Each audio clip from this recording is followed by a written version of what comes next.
Sveicināti, mīļie!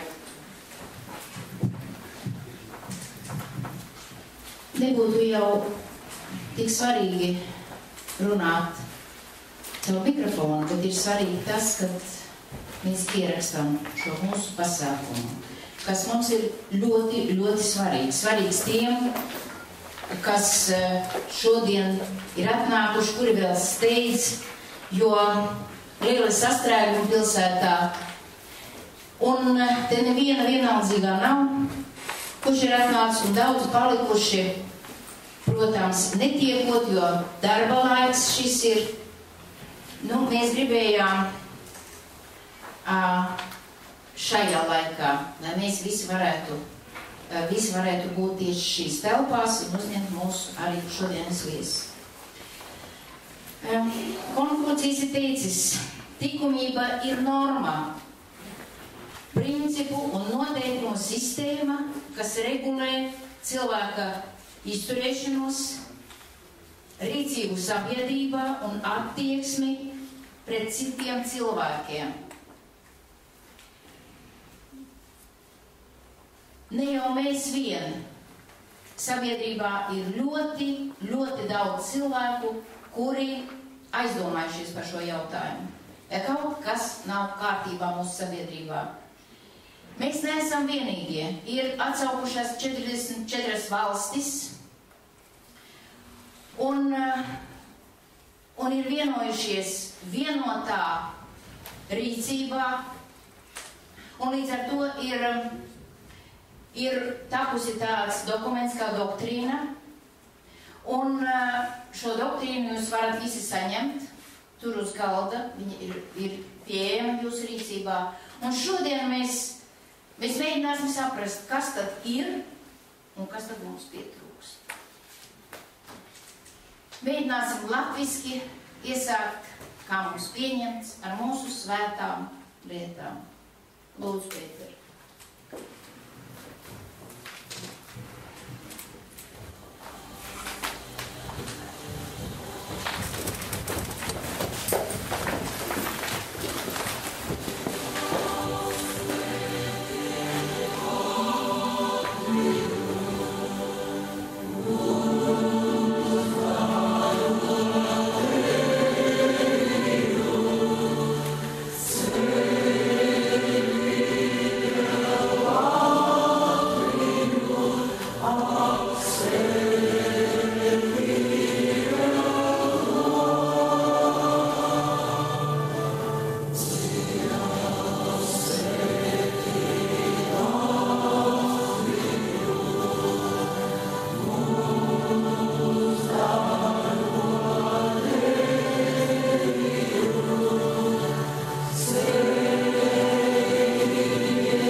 Sēskutinājumus ir pilzīgs, tas kādēļ pēkšņi. Lūdzu tev, lai mēs dzirdētu.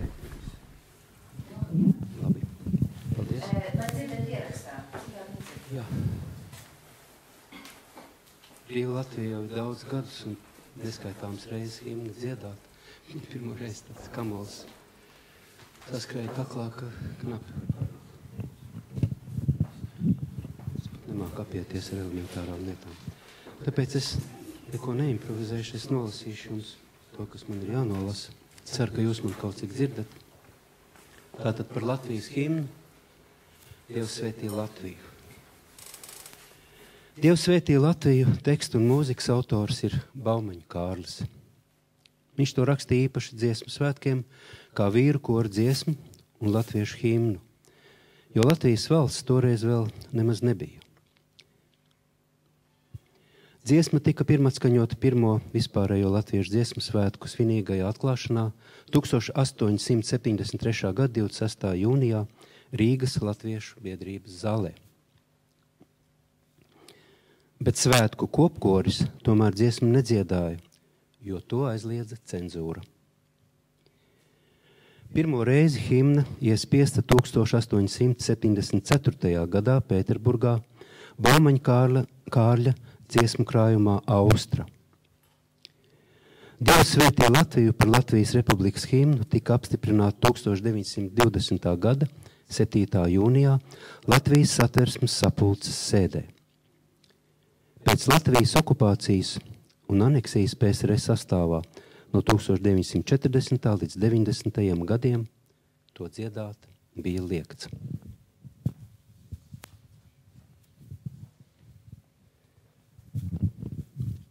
1991. gada 15. februārī LPSR augstākā padome atjaunoja Dievs svētī Latviju par Latvijas himnu. Tāda īsumā ir mūsu tautas lūgsnes vēsture.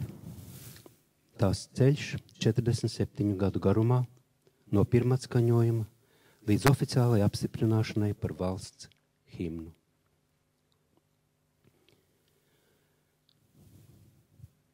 Tad vēl 50 gadu garie okupācijas gadi, kad valsts himna bija aizliegta, un nākamie no jau 23 gadi, kad Latvijas himna skan brīvi un lepni. Mēs visi varam būt pateicīgi un lepni gan par himnas autoru radīto vienkāršo, bet tik sirsnīgo un reizē svinīgo tekstu un mūziku, gan par mūsu tālredzīgiem 1920. gada valsts vīriem. Mūsu himna taču patiesībā ir lūkšana.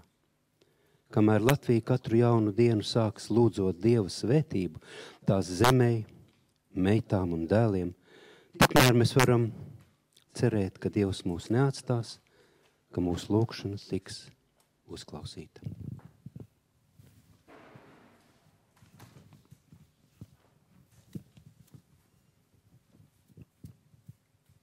Leģenda par latviešu karoga rašanos.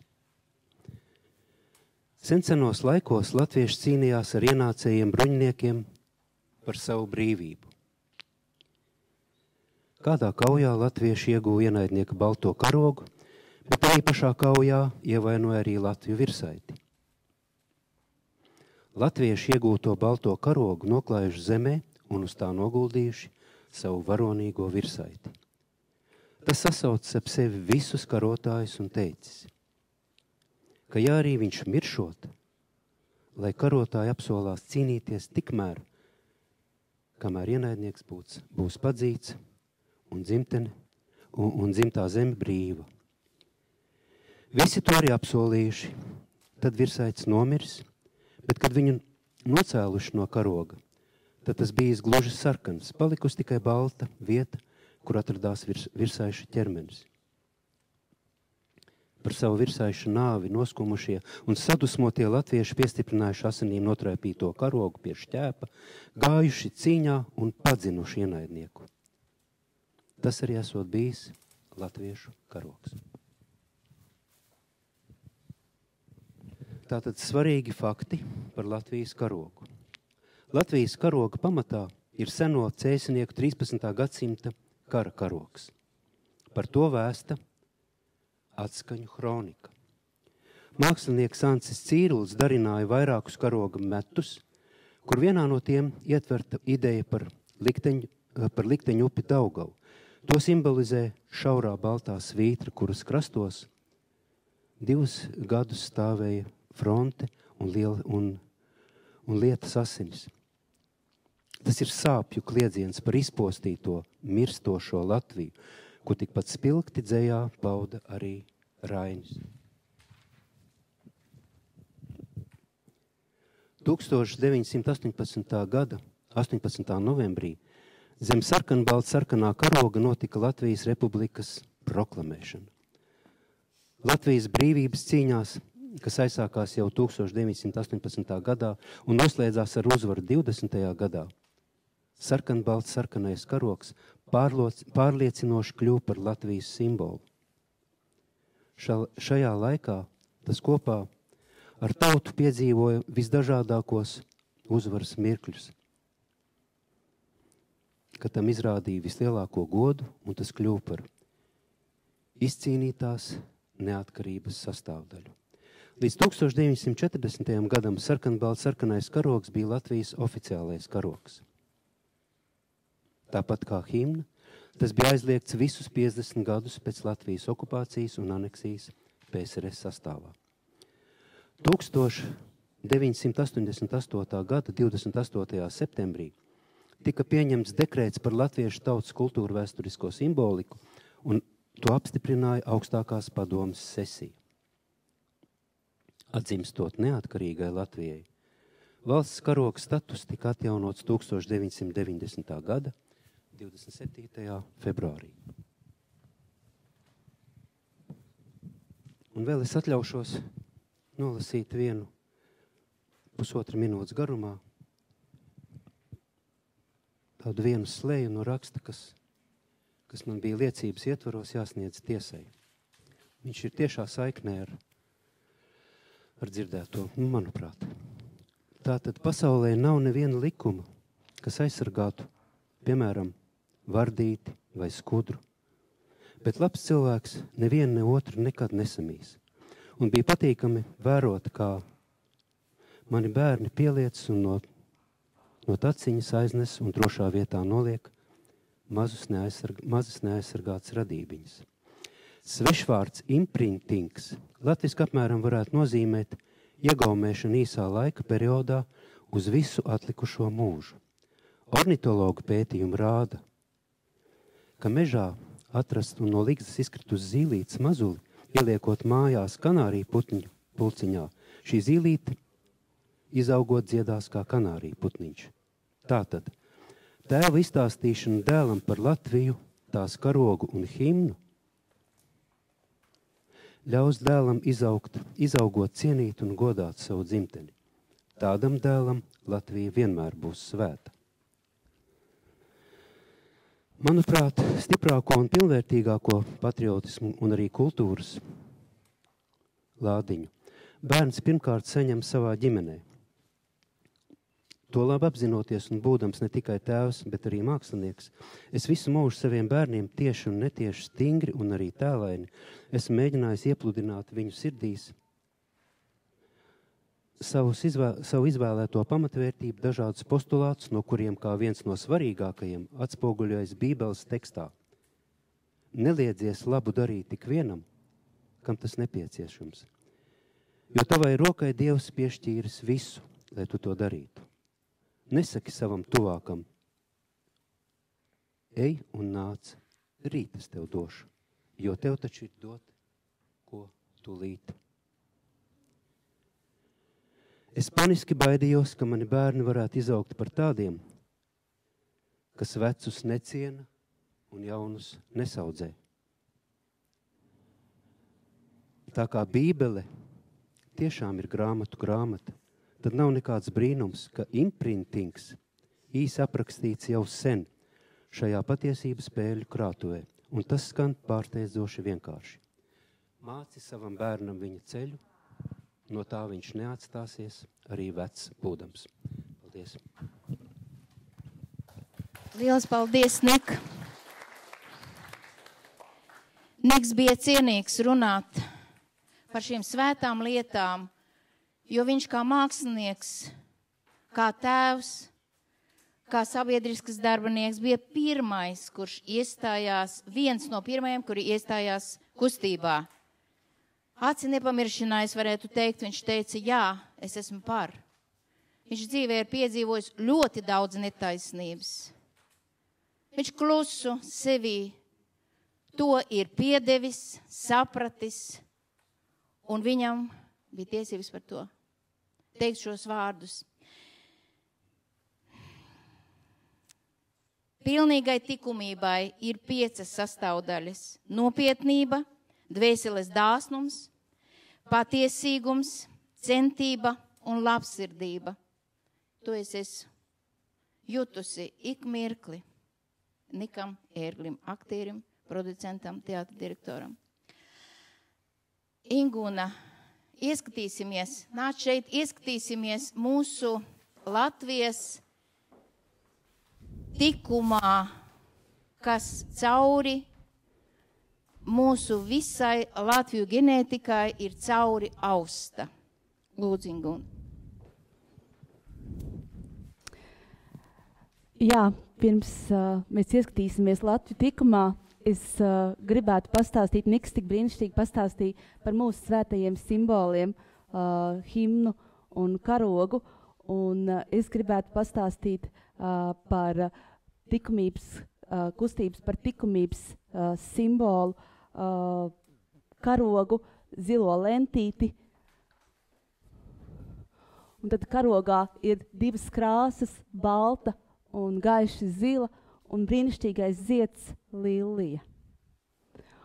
Un par šiem simboliem, tad lentītes krāsas, kurām ir tik spēcīga simboliska nozīme, kur baltā krāsa nozīmē kā dabiskais gaismas simbols, tīrības, bezvainības, patiesības, labā un žēlsirdības, garīguma un visi iemiesojumi, kas personificē pašu dzīvību. Gaiši zilā krāsa ir dabiskais debesu mirdzums, visa tīrā, cēlā sinonīms. Tas nozīmē augstākos ideālus, cildenumu un godīgumu. Šī 2 krāsu savienojums atspoguļo starptautiskās sabiedriskās kustības par likumību mērķi propagandēt augstu morāli un likumību sabiedrībā, izglītībā iedzīvotājus, izglītojot, pamatojoties uz garīgumu ideāliem, lai veicinātu katras valsts un visas pasaules atzimšanu un atklātu jaunas attīstības iespēju visai planētas civilizācijai. Šo simbolu karogu mēs saņēmām šā gada 24. maijā Maskavā, 1. kongresā, un šo karogu pasniedza ilgadīgai mūsu kustības dalībniecei Laumai Ērglei par ieguldījumu sabiedrības labā. Paldies, Lauma, tev!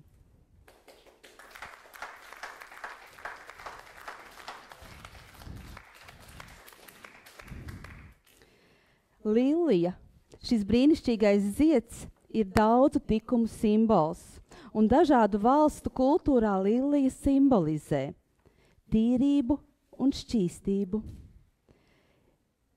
labdarību, vienkāršību, labsirdību, atzimšanu, nemirstību, majestātiskumu, diženumu, augstsirdību, uzplaukumu, laimi un labklājību, daļumu, harmoniju un līdzsvaru, dziļumu, brīvību, cerību, līdzcietību un žēlsirdību. Cik daudz nozīmes ir šim brīnišķīgajam ziedam lilijai.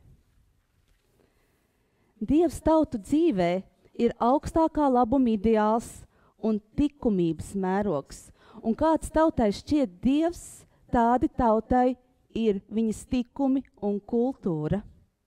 Un visvairāk un labāk un uzskatāmi priekšstatā mums parāda par Dievu, kas ir attainots mūsu neaptverami garīgajā mantojumā mūsu tautas dziesmās. Balta nāca tautu meita, kā ar sniegu apsnigusi, nav ar sniegu apsnigusi, nāk ar savu tikumiņu. Mūsu tautas dziesmās tikums ir daudzināts kā cilvēka godas, cieņas un laimīgas dzīves priekšnosacījums. Tad bez tikuma mums laimīgas dzīves būt nevar. Mūsu senči to labi zināja un tikumu godā turēja. Kas no mana daiļumiņa, kad nav laba tikumiņa? Ne ar miegu laba biju, ne ar bargu valodiņu, ar darbiņu laba biju, ar jauku valodiņu. Kā satvars visiem tikumiem ir minēms pamatlikums esi labs. Cilvēks, kas bija iekrājuši visvairāk gan materiālās, gan garīgos labumus, sauca par labiešiem. Labums tika turēts par augstāko sasniedzamo mērķi kā materiālajās, tā garīgajās vērtībās.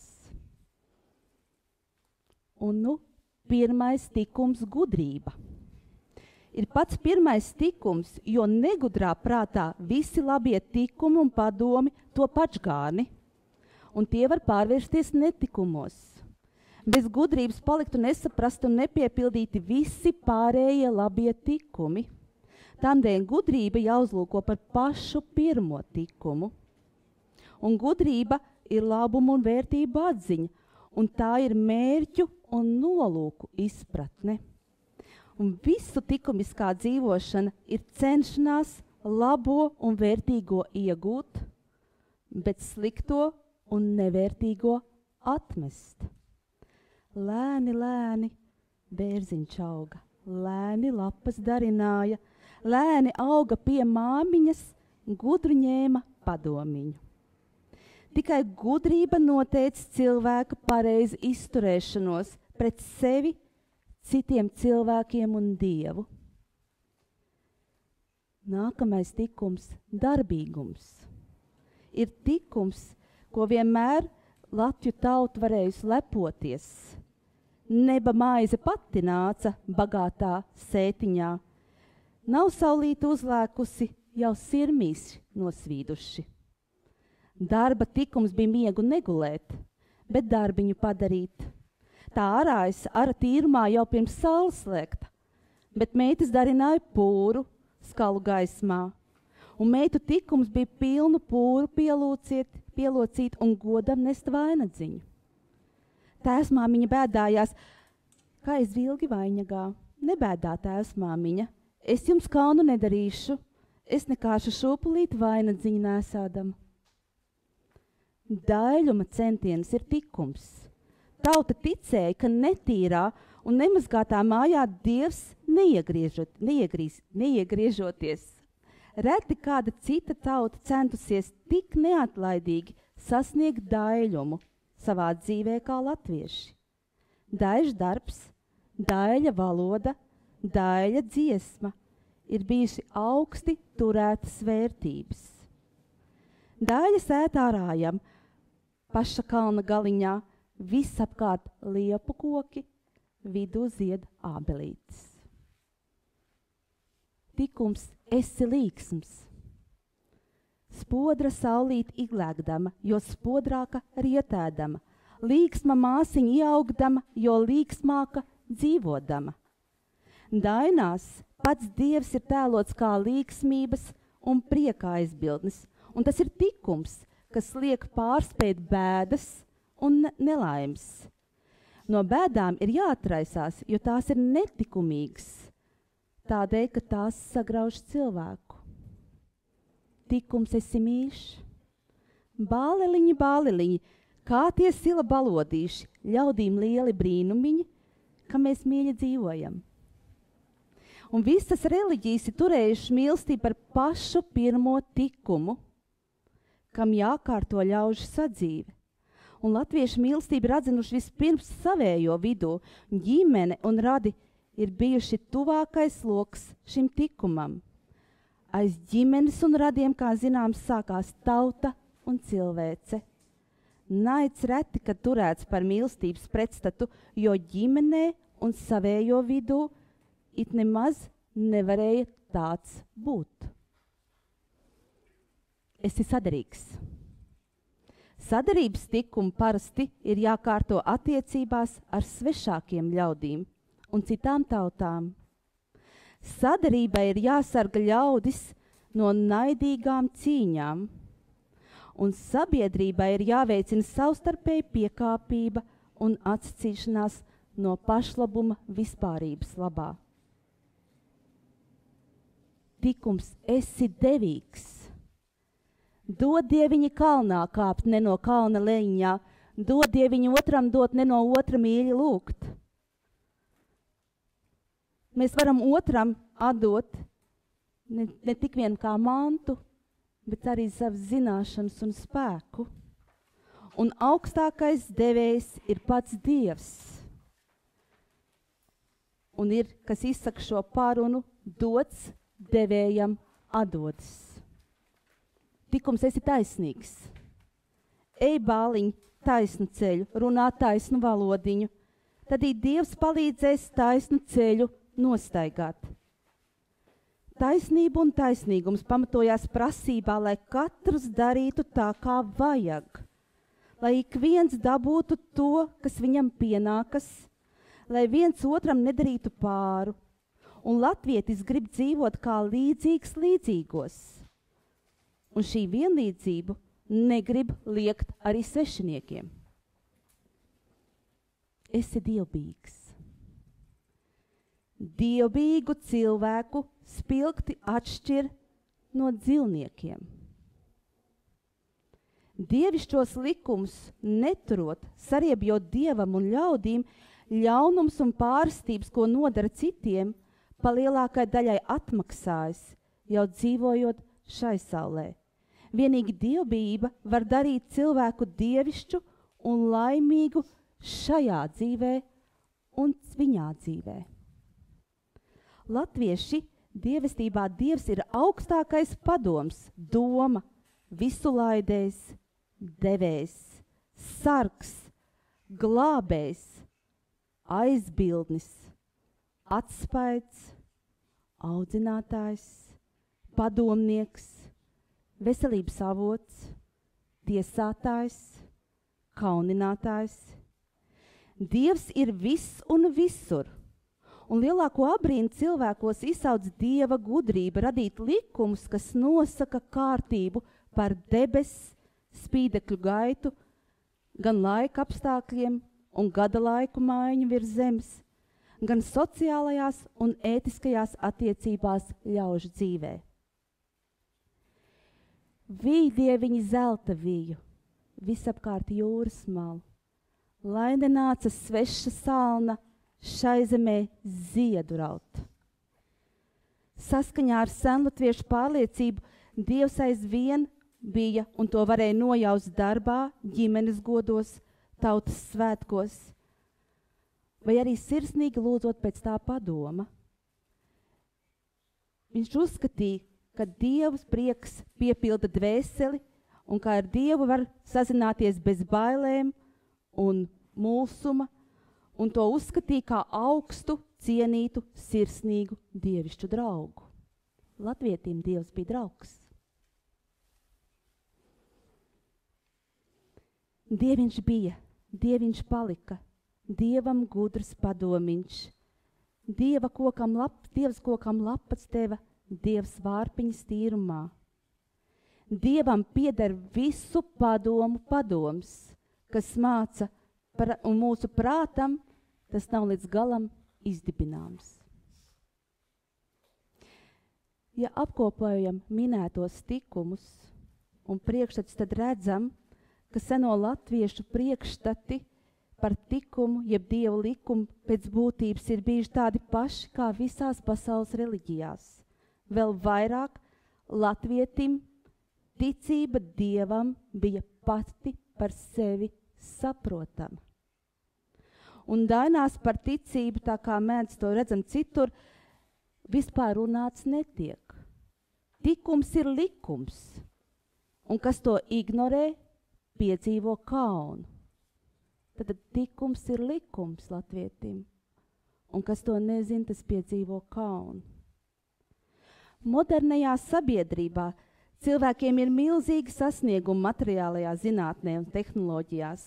Un cilvēka apziņa un prāts, neskatoties uz visām mūsu krīzēm, soli par solītim ir pavirzījies kādu solīti tālāk. Un tādēļ mēs varam saprast, ka Dievs visām tautām ir viens. Viņa tikumi visur ir taisni un tie paši. Un tikai dažādos laikos, dažādās tautās tie formulēti dažādiem vārdiem.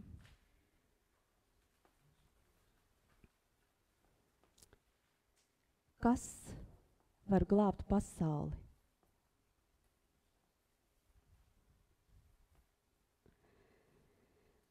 Startautiskās sabiedriskās kustības par likumību dibinātāji domā, ka cilvēkiem gluži vienkārši jāatgriežas pie likumīga dzīvesveida. Jo daudz cilvēku, jo vairāk, jo lielāka daļa cilvēku dzīvos pēc sirdsapziņas, tad ļoti ātri nokārtosies un atrisināsies daudzas problēmas. Likums ir likums.